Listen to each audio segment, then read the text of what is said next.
What a so bad for them after a while. Soneco, hats off to him. He did very well in terms of transitioning into that carry role. But at the end of the day, the plays from Fnatic, they brought their...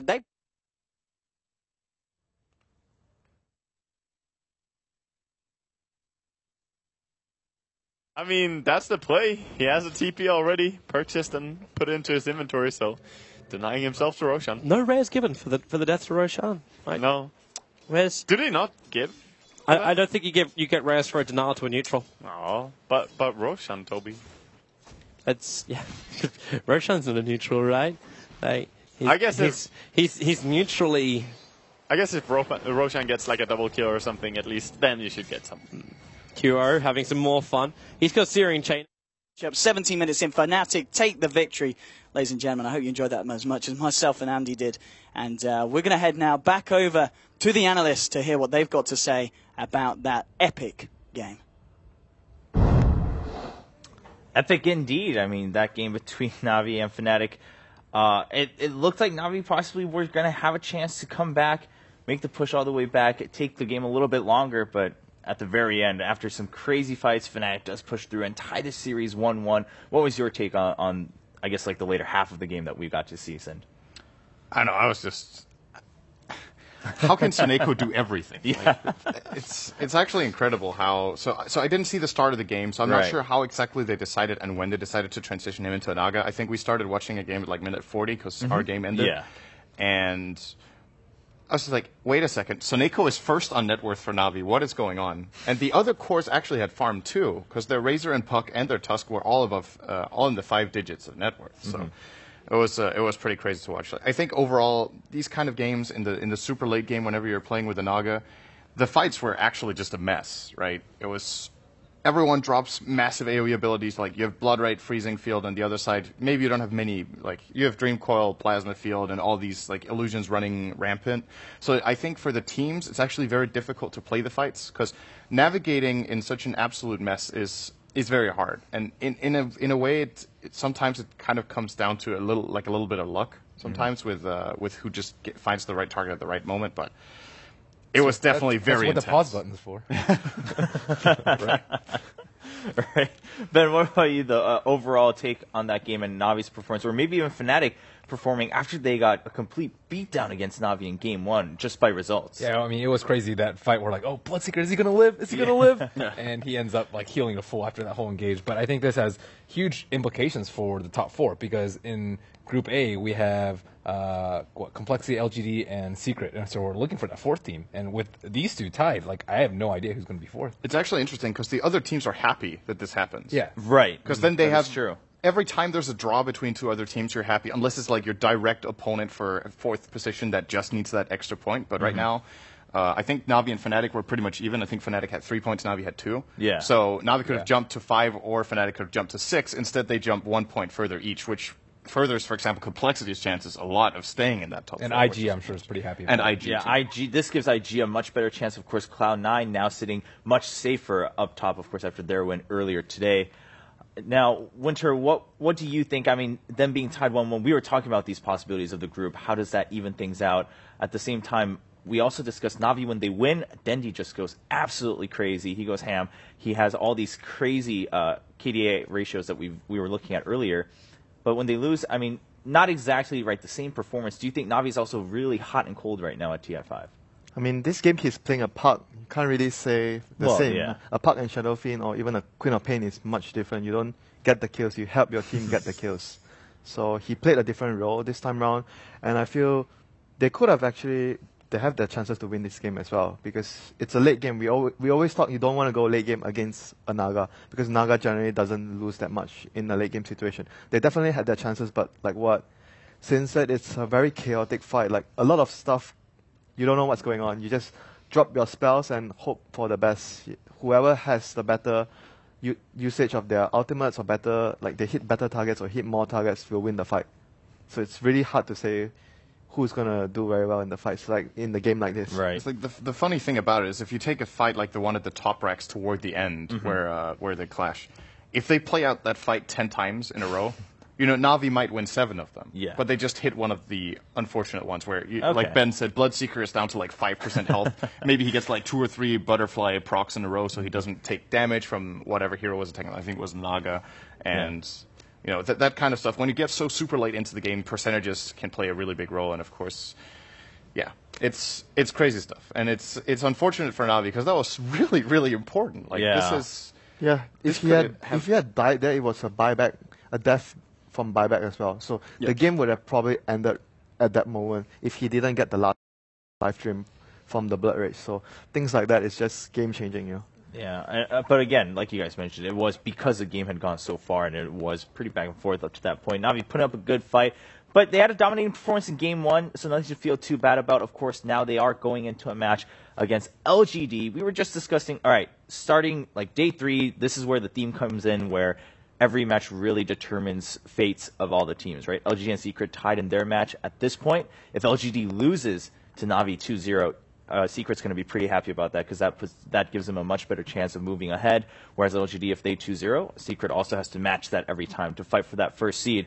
And while we wait for that match to set up, as we are taking a look into a lot of players' backgrounds, of course, quite a few players now returning for several years in a row for TI. We mentioned earlier in the week that we have many, of course, prior champions coming back, whether it's as a team or as individual players. One player we're going to take a look at on Na'Vi is going to be Havos. Маленький Саша был очень хорошим мальчиком, замечательным. Природные способности, это еще в детстве выявилось. Вот у него математический склад ума, это точно от природы. У меня этого нету. I have never met such person like Sasha before. You can feel this energy from him, the energy of his ambitions and the power of his personality. Funny memories and funny stories about Sasha, there's like millions of them. He will go YOLO and make the team even more crazy, and that's really important to have in a team. TI1 was unbelievable. We were highly prepared, we were motivated, and we were like a team. 4 great players were around me, and all of us were the part of one mechanism. When we won TI1 together, that was insanely beautiful feelings that you can't really experience them through something else. I sent mom a text message. Не поверила. Это был не звонок, это была смс-ка. И он мне еще написал: мама, ты если сидишь, то есть типа, если ты не сидишь, ты лучше сядь. Вот такая была фраза первая. Something like, hey, I won $200,000. Конечно, я вспоминаю эти чувства. Это, я вот каждой маме, каждому папе пожелала бы, чтобы они вот плоды своего ребенка ощущали, вот как я в тот момент это все чувствовала.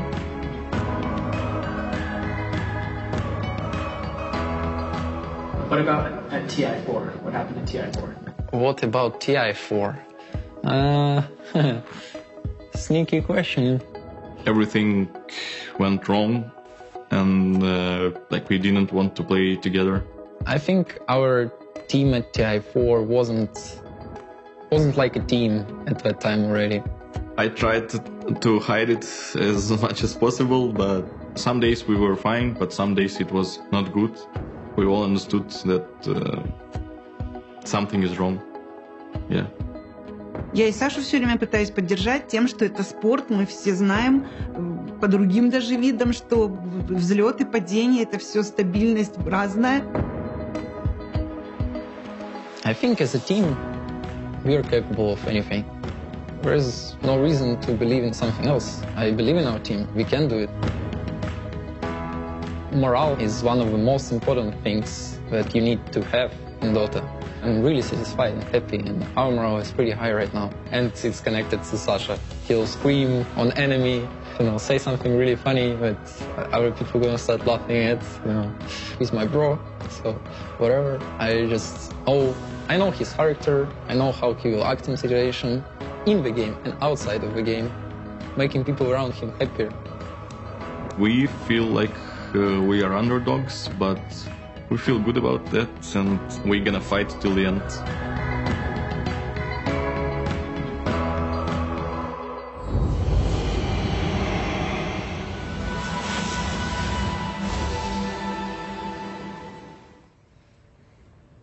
Havos, and of course Navi and one of his teammates, very well known alongside him, Dendi. What a story, right? TI1 champs, and then quite a roller coaster ride, ups and downs, as they were mentioning. TI4, a drastic change for the worse, but now they're back. And to call them the underdogs feels really weird if you were watching back in the day where they were just dominating at TI1. They still had a shot. They've been in 3 finals so far. It's a crazy story, but now they're like, all right, we're underdogs, but we're still here to fight. And if they do make it all the way, what another crazy story, to climb all the way back up. It's just very touching, and I think really shows the history of the TI so far and how much change we have gone through. Also, I mean, you look at them saying, what a historical moment, and then you look at like the prize pool and the teams that we've had so far coming in and all the players that have gone through as champions. Lots of changes since TI1.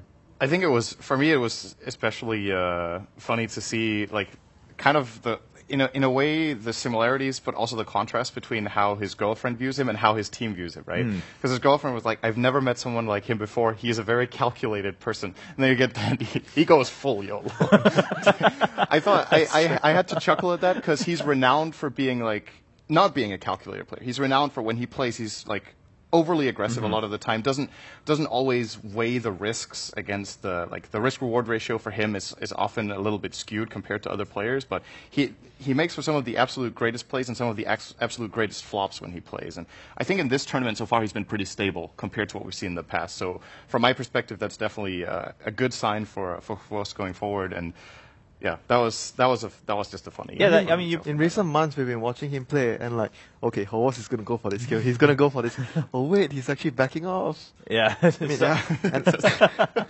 Why are you backing off? And we say like his turnover. And sometimes they. Yeah, but at the same time, we were noticing that with No-Kill's video too. I mean, his family, his girlfriend saying, "Oh, he's like, very calm, he's very quiet." But a lot of us know that there are clips of him out there where he's just going crazy in game, and sometimes maybe that's what makes that character and that player so great, is that they are actually that calm, but when they're that focused into a game, something else takes over. Those instincts take over in game, and that's why they're at the top. Ben, overall though, Navi, definitely a lot of people, again, we talked about this several times, they weren't even that expected to get through the qualifiers to get to TI5, but they battled through once again. They're here at TI5. Sure, for now, starting as underdogs, but do you think there's still a chance to see them just suddenly turn a switch on and make the drive all the way? It's a tough match against LGD. I think they'd be very happy to get at least 1 point. And Secret will also be very happy if Navi got 1 point versus them. But it's their general plan for victory. It's like the risk reward thing. They like risk a lot for the early game, but the reward is very little. Like they don't actually increase their chances that much of winning the game. And their strategies, seems like just flip-flops in the middle of a game. Like we just saw the Naga game. Like, okay, Sneako's like, okay, I'm just going to be the one here. And not that he's incapable of doing it. It's just, you have to have a clear mindset before the game, and adaptations are necessary, but that's a far too drastic one, I think, to be thought of like before the game starts. And everyone has to be on the same page, and they have had internal issues in the past. So I just hope that they can convene into one solid game plan. Do you think, part of that is, again, as you guys were mentioning, Havos' personality maybe permeating through the team, or do you think maybe all 5 players are kind of just okay? They all are like, all right, sometimes I just switch my mind. I'm like, this is what needs to get done, and they just go with that plan, and then I don't really think they worry about the YOLO thing too much. I think it's more important that they have fun and they have chemistry. I actually played with Havos not too long ago, and he's still like the same old like chatty jokester, similar with Dendi, and Funix seems to get along with them very well too. Suneko and art style, I'm not too sure of personally, but as long as you have like high spirits, high morale, I